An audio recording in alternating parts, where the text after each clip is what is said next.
contra los rusos. No pensamos que iba a ser muy grave como sucedieron las cosas. Esa victoria duró hasta 4 de noviembre, cuando llegaron los tanques rusos y con la fuerza pues aplastaron la revolución. Pobres húngaros, casi se murió 20.000 húngaros esta revolución. No hay alimentación, muy difícil. Hacemos filas 8 horas, un pedazo de pan me da a ellos y pensamos, mejor salimos. Claro, muy difícil esta cosa, dejamos a país, ¿no? Esos días de pesadilla fueron más pesadilla todavía porque mi papá no estaba en Budapest, estaba afuera, así que yo estaba con mi mamá sola. Los tanques rusos entraron precisamente por la calle nuestra donde vivíamos nosotros. Entonces era madrugada y sentimos como un ruido fuerte y que se vibraban el edificio entero y las ventanas. Y empezamos a ver a desfilar los tanques. Entonces ya sentíamos que esto se acabó. Fue curiosidad que me llevó con mis amigas a mirar qué pasaba en la ciudad. Estaban bombardeando el edificio del Archivo Nacional y eso siempre era lejos y se veía cómo las bombas salían, y eso era de noche y se veía la luz de las bombas. Eso se llamaba, creo que, el órgano de Stalin, que salían muchas bombas uno tras otro y daban impacto sobre el edificio y eso se incendió y era un espectáculo realmente aterrador. Y los muertos sobre las calles, uno de repente los veía ahí tirados y estaban cubiertos con sábanas.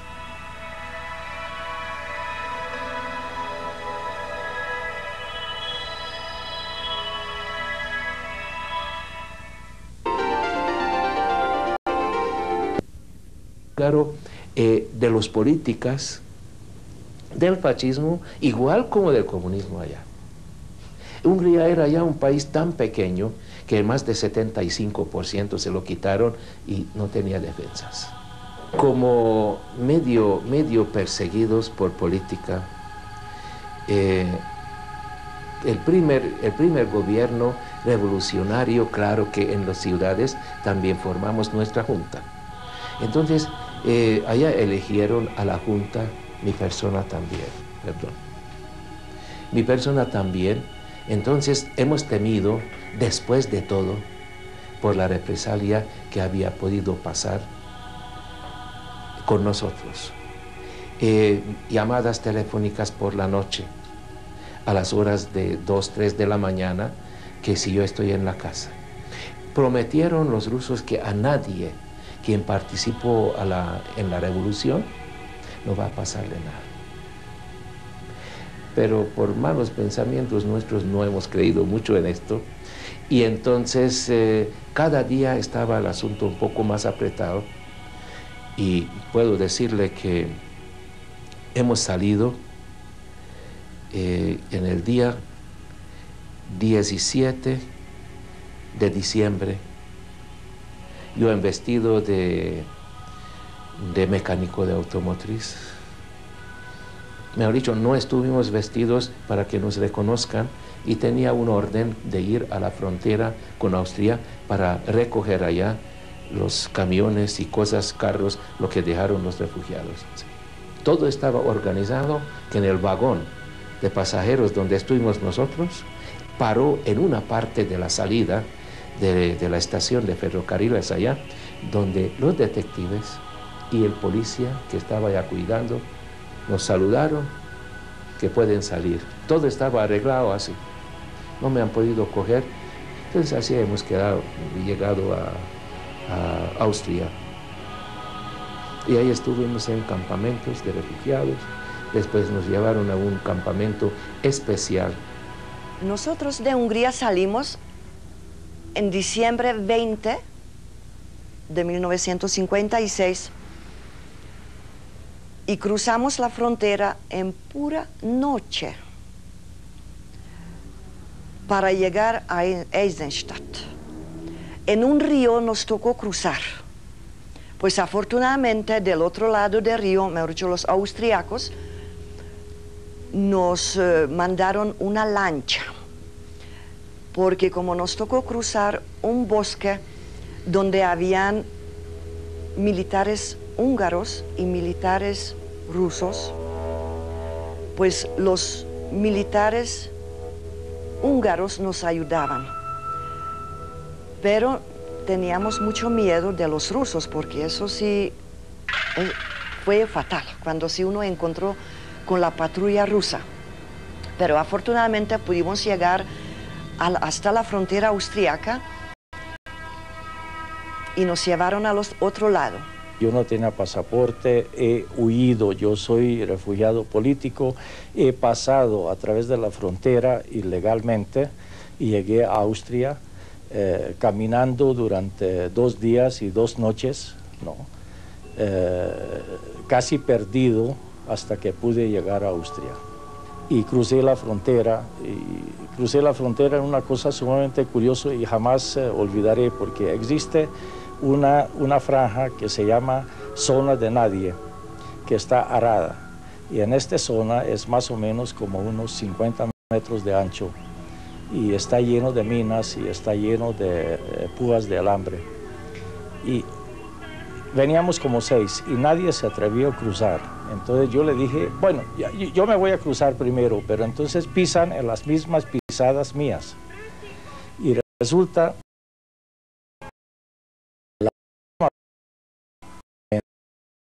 alambre y me metí una caída terrible. Y me acordaré que besé el suelo de Hungría. La posibilidad de emigrar nuestra se presentó después de que los tanques rusos aplastaron la revolución en el año 57. Nos ofrecieron 3 pasaportes contra el apartamento que teníamos. Es un episodio muy lindo que recordamos siempre, que pues nos recomendaron en el campo de concentración donde estuvimos, que vayamos a registrarnos o averiguar en la embajada colombiana. Así fue que fuimos a Viena y estuvimos haciendo filas al frente, pues en la puerta de la embajada, cuando apareció un señor húngaro y nos preguntó que si pensamos ir a Colombia. Y contestamos que sí. Él preguntó que si conocemos o sabemos algo de Colombia. Pues contestamos que no. En Viena, todas las embajadas estaban en la misma plaza. Llegamos allá y empezamos a buscar. De pronto yo vi una cosa, dice Embajada de Colombia. Embajada de Colombia. En ese entonces nosotros sabíamos tan poco de Sudamérica, ¿no? Subimos, timbré, abrió una mujer preciosa la puerta. Nunca en la vida me olvidaré. Con unos ojos grandototes, pelo negro, bellísima. Yo mal vestido, sucio. No, bueno, no sucio porque nos bañamos, ¿no? Pero mal vestido. Y yo digo, cuéntame una cosa. ¿En Colombia todas las mujeres son tan bellas como usted? Me dijo, mire, no soy de las bonitas. En Colombia las mujeres son mucho más bellas que yo. Yo digo, por Dios, póngame la lista. El viaje fue tremendo. Eso duró 17 días hasta Cartagena, con mareo, con malestares. Pero bueno, gracias a Dios que Muy largo viaje. sobrevivimos. Estuvimos en Cartagena, recorrimos, muy lindo. Y después de 5 días nos trasladaron aquí a Bogotá, a la Feria Exposición, donde hospedó a la colonia húngara, que hicieron un pabellón para nosotros. Y estuvimos allá como 15 días también. hasta que consiguieron trabajo sin saber una palabra castellano. Llegamos a Bogotá. En Bogotá fue un recibimiento impresionante porque éramos el primer grupo de los refugiados húngaros después de la revolución. Nos llevaron a la feria exposición, nos metieron en unos barracas allá. Y era una tierra libre y le dije para mí mismo, mire, esta es tu nueva tierra, esta es tu nueva patria y aquí vas a vivir el resto de tu vida.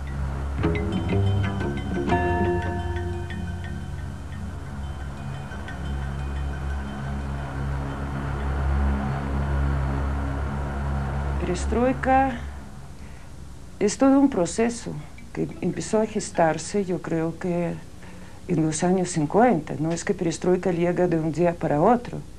Ya en los años 60 era claro que se gestaba una crisis, que el país necesitaba reformas, indudablemente. Nomenclatura, así llamada burocracia, ya estaba absorbiendo, agobiando al país. Cuando uno no conoce otro régimen, cuando uno no conoce otro tipo de vida, pues el que lleva, en el que prácticamente nació, pues le parece lo más normal del mundo. En esa época no era fácil salir de Checoslovaquia, no me dejaban salir, las razones nunca te las daban, simplemente denegado el permiso y punto. No te daban ninguna explicación por qué no te dejaban salir, simplemente denegado el permiso.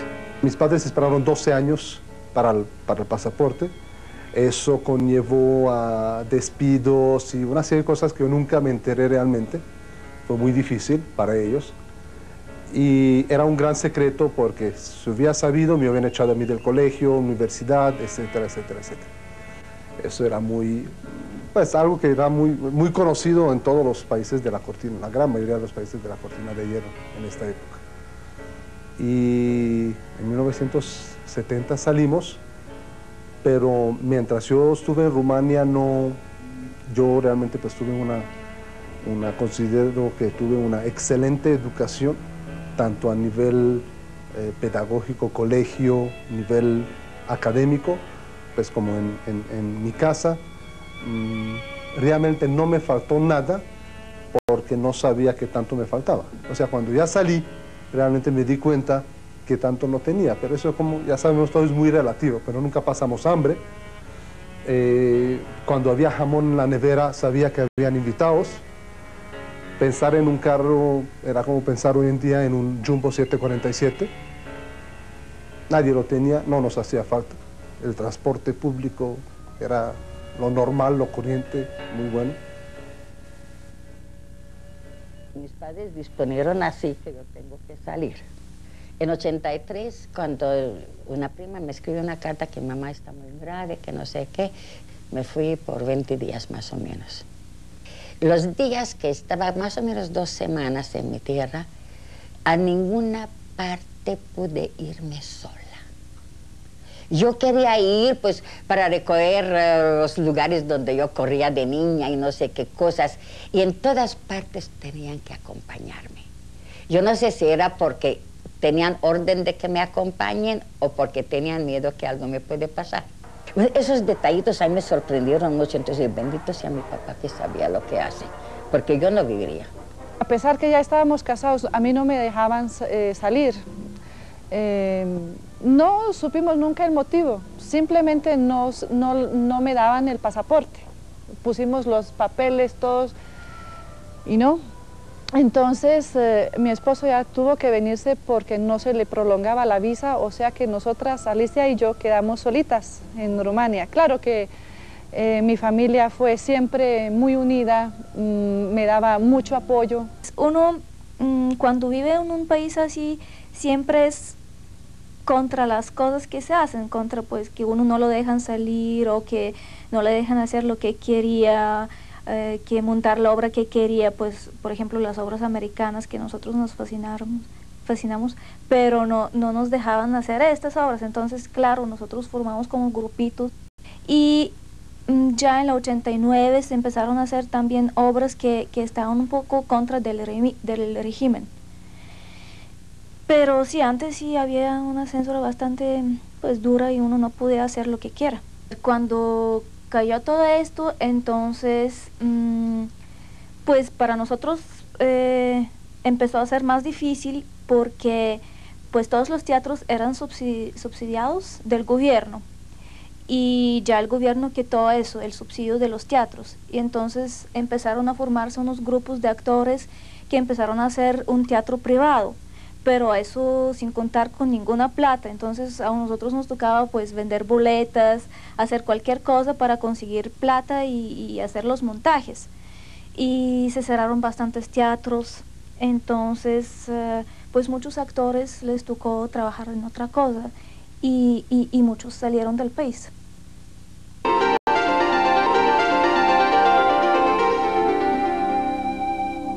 El restaurante Classique de André lo puse hace 8 años, en enero cumplimos 8 años. Es un restaurante de comida mediterránea, pero sí tengo ciertas cosas rumanas. No es un restaurante rumano, pero sí tengo mamaliga, que es típico rumano, tengo tsuika, que es una bebida típica rumana, y de vez en cuando hago mititei, que también es, especialmente cuando mis amigos rumanos me llaman, porque eso hay que prepararlo con un día de anterioridad. La colonia húngara nos consiguió trabajo en una fábrica farmacéutica sin hablar o decir una palabra castellano. Pues mi esposo, que habla alemán, entonces ahí en la fábrica, con un señor alemán interpretando el trabajo, entonces que él, pues que pudo trabajar algo, yo no hice realmente muchas cosas. 11 años trabajé en esta fábrica, muy difícil, de siempre mejor, poquito mejor, ¿no? Y después ya oficialmente trabajé otra cosa con administrador, un gran hotel en Fusa. No, es un centro de vacaciones. Centro de vacaciones, Telecom en Fusa. Con Telecom trabajamos más de 20 años y a partir de 1990 estamos en pensión, disfrutamos el pensión. Yo ligué con un bagaje teórico posiblemente, con cierta lectura, por cierto conocimiento, digamos, de pasos de teoría, de cine o de arte, pero aquí empezaron mis primeros pasos en práctica y no era fácil porque cine en Colombia siempre tenía como primeros pasitos y no avanzaba y nos tocaba pues luchar para encontrar su lugar. Cuando yo era catedrática, cuando mi fuerte era enseñanza, yo era profesora de Jorge Tadeo Lozano, pues mi tema fuerte era cine ruso de los años 20-30. Yo creo que la Universidad Jorge Tadeo Lozano, en la cual trabajé casi 4 años, me sirvió muchísimo. Me sirvió muchísimo entender el país. El 85, cuando yo llegué aquí, comencé a trabajar con la Filarmónica. He sido profesora aquí en la Universidad Nacional en 86, profesora en la Universidad Javeriana en 93 y actualmente el año pasado y estoy vinculada con la Universidad de los Andes. Una vez recibí una tarjeta postal en que se veía un cielo azul y un mar azul profundo y una playa blanca y unas palmeras, y sentí esa desesperación de que yo eso nunca lo iba a ver, y a la vez sentí como una seguridad de que yo sí lo iba a ver. Y recién casada, cuando fuimos a San Andrés y pasamos a Yoniquí, y estábamos sentados ahí debajo de la sombra de las palmeras, y vi el mar azul y el cielo azul y la palmera y la arena blanca, entonces sentí eso de que lo logré, que esto es, y eso era muy, muy emocionante. Ahí sí, corte.